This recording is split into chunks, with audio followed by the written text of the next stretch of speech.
Pengusuran Bansos 2023 menguat, Kajari geledah Baplin Bangda dan Dinas Koperasi Maluku Tengah.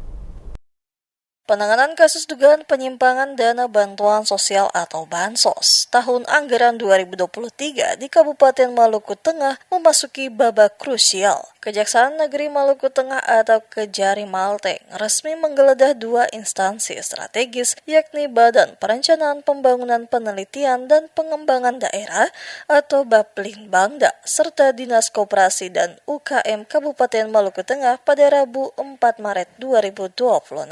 Penggeledahan tersebut dipimpin langsung Kepala Kejaksaan Negeri Maluku Tengah Herbert Pesta Hutapea, didampingi Kepala Seksi Tindak Pidana Khusus atau Kasipitsos, Kepala Seksi Intelijen Kasih Intel, serta sejumlah penyidik.